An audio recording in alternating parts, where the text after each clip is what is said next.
Welcome to 24/7 news TV. ఈ రోజు మనతో పాటు కాంగ్రెస్ పార్టీ లీడర్ నీలం రమేష్ గారు ఉన్నారు. హాయ్ సార్, నమస్తే సార్. సార్, ఇప్పుడు హరీష్ రావు గారి కామెంట్స్ చూసుకుంటే తెలంగాణ రాష్ట్రం మొత్తం కేసీఆర్ గారి వైపే చూస్తుంది. కేసీఆర్ గారు తెలంగాణ రాష్ట్రాన్ని నిలబెడితే రేవంత్ రెడ్డి గారు పడుకోబెట్టిండు అనుకుంటా మాట్లాడారు. సో దీనికి మీరు ఏం సమాధానం చెప్తారు? హరీష్ రావు గారు ఆ కామెంట్ చేసే కంటే ముందు ఆయన కేసీఆర్ అడగాలి. కేసీఆర్ ఎటువైపు? కేసీఆర్ కేటీఆర్ వైపా, కేసీఆర్ కవిత వైపా, కేసీఆర్ హరీష్ రావు వైపా? ఫస్ట్ వాళ్ళు తెలుసుకోవాలి. వాళ్ళు తెలుసుకున్నాక ఎవరు పడుకోబెట్టారు, ఎవరు నిలబెట్టారు ప్రజలు వాళ్ళు తేల్చేశారు. అదేవిధంగా హరీష్ రావు గారు ఈరోజు అంటే ఈ రాష్ట్రంలో పరిస్థితి ఎలా ఉందంటే అపోజిషన్ పార్టీ అనేది ఒకటి ఉంటుంది, కానీ ఇక్కడ అపోజిషన్ ముగ్గురు ఉన్నారు. వాళ్ళే అపోజిషన్లో ఉన్నారు. ఎవరు? ఒక కేటీఆర్ ఒక సైడు, కవిత ఒక సైడు, హరీష్ రావు ఒక సైడు. ఎవ్రీడే ఒక ప్రోగ్రెస్ కార్డ్ లాగా వాళ్ళ అప్రిషియేషన్ కోసం మీడియాలో కనిపించాలని ఏదో అవాకులు జవాకులు చేస్తూ ఉంటారు. అవన్నీ పట్టించుకోవాల్సిన అవసరం లేదు. అదే రకంగా కేసీఆర్ నిలబెట్టిండు అంటే మనం అందరం తెలంగాణ రాష్ట్రం కోసం పోరాడిన వ్యక్తిగా కేసీఆర్ని అప్రిషియేట్ చేద్దాం. కానీ కేసీఆర్ తెలంగాణ వచ్చిన తర్వాత ఏం చేసిండు అనేది ప్రతి ఒక్కరికి తెలుసు. ఈరోజు మీరు ఊర్లోకి వెళ్ళినట్టయితే సన్నబియ్యం పబ్లిక్ తిని ఎంత సంతోషంగా ఉన్నారు.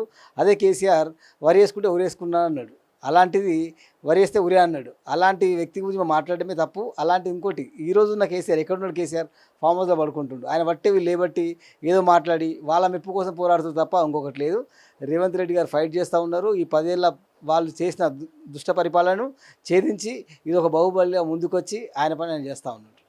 ఇచ్చిన హామీలన్నీ ఎగ్గొడుతున్నారు, గాలికి వదిలేసిరు, ప్రజలకు నీళ్ళేవో పాలేవో తెలుస్తున్నాయి అని కామెంట్ చేశారు. సో నీళ్ళేవో పాలేవో తెలుసు, మేము కూడా అదే చెప్తూ ఉన్నాం. అప్పుడున్న పాలన ఎలా ఉంది, అప్పుడు ఎలా దోసుకున్నారు, అప్పుడు కాళేశ్వరం ఎలా ముంచిర్రు, అప్పుడు ఎన్ని స్కాములు చేసినారు, ఇప్పుడు ఏం చేసి ప్రజలు అదే తెలుసుకుంటూ ఉన్నారు. ప్రజలు మేము ఇంత అంటే ఫైనాన్షియల్గా ఇంత కష్టపడి ఉన్న ఈ గవర్నమెంట్ ఇంత ముందుకు తీసుకెళ్తారు రేవంత్ రెడ్డి గారిని అంత అప్రిషియేట్ చేస్తూ ఉన్నారు.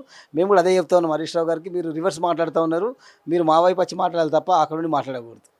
Okay sir, thank you so much. Sir, ఇప్పుడు హరీష్ రావు గారి కామెంట్స్ చూసుకుంటే తెలంగాణ రాష్ట్రం మొత్తం కేసీఆర్ గారి వైపే చూస్తుంది. కేసీఆర్ గారు తెలంగాణ రాష్ట్రాన్ని నిలబెడితే రేవంత్ రెడ్డి గారు పడుకోబెట్టిండు అనుకుంటా మాట్లాడారు. సో దీనికి మీరు ఏం సమాధానం చెప్తారు? హరీష్ రావు గారు ఆ కామెంట్ చేసే కంటే ముందు ఆయన కేసీఆర్ అడగాలి. కేసీఆర్ ఎటువైపు? కేసీఆర్ కేటీఆర్ వైపా, కేసీఆర్ కవిత వైపా, కేసీఆర్ హరీష్ రావు వైపా? ఫస్ట్ వాళ్ళు తెలుసుకోవాలి. వాళ్ళు తెలుసుకున్నాక ఎవరు పడుకోబెట్టారు, ఎవరు నిలబెట్టారు ప్రజలు వాళ్ళు తేల్చేశారు. అదేవిధంగా హరీష్ రావు గారు ఈరోజు అంటే ఈ రాష్ట్రంలో పరిస్థితి ఎలా ఉందంటే అపోజిషన్ పార్టీ అనేది ఒకటి ఉంటుంది, కానీ ఇక్కడ అపోజిషన్ ముగ్గురు ఉన్నారు. వాళ్ళే అపోజిషన్లో ఉన్నారు. ఎవరు? ఒక కేటీఆర్ ఒక సైడు, కవిత ఒక సైడు, హరీష్ రావు ఒక సైడు.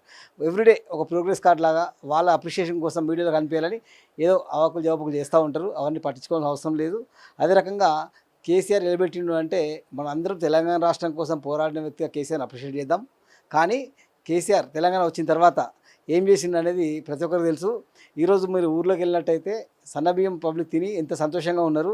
అదే కేసీఆర్ వరి వేసుకుంటే ఉరేసుకున్నా అన్నాడు. అలాంటిది వరి వేస్తే ఉరే అన్నాడు. అలాంటి వ్యక్తి గురించి మనం మాట్లాడటమే తప్పు. అలాంటి ఇంకోటి ఈరోజు ఉన్న కేసీఆర్ ఎక్కడున్నాడు? కేసీఆర్ ఫామ్ హౌస్లో పడుకుంటుండు. ఆయన బట్టి వీళ్ళు లేబట్టి ఏదో మాట్లాడి వాళ్ళ మెప్పు కోసం పోరాడుతూ తప్ప ఇంకొకటి లేదు. రేవంత్ రెడ్డి గారు ఫైట్ చేస్తూ ఉన్నారు. ఈ 10 ఏళ్ళ వాళ్ళు చేసిన దుష్ట పరిపాలనను ఛేదించి ఇది ఒక బాహుబలిగా ముందుకొచ్చి ఆయన పని ఆయన చేస్తూ ఉన్నాడు. ఇచ్చిన హామీలన్నీ ఎగ్గొడుతున్నారు, గాలికి వదిలేసిరు, ప్రజలకు నీళ్ళేవో పాలేవో తెలుస్తున్నాయి అని కామెంట్ చేశారు. సో నీళ్ళేవో పాలేవో తెలుసు, మేము కూడా అదే చెప్తూ ఉన్నాం. అప్పుడున్న పాలన ఎలా ఉంది, అప్పుడు ఎలా దోసుకున్నారు, అప్పుడు కాళేశ్వరం ఎలా ముంచిర్రు, అప్పుడు ఎన్ని స్కాములు చేసినారు, ఇప్పుడు ఏం చేసి ప్రజలు అదే తెలుసుకుంటూ ఉన్నారు. ప్రజలు మేము ఇంత అంటే ఫైనాన్షియల్గా ఇంత కష్టపడి ఉన్న ఈ గవర్నమెంట్ ఇంత ముందుకు తీసుకెళ్తారు రేవంత్ రెడ్డి గారిని అంత అప్రిషియేట్ చేస్తూ ఉన్నారు.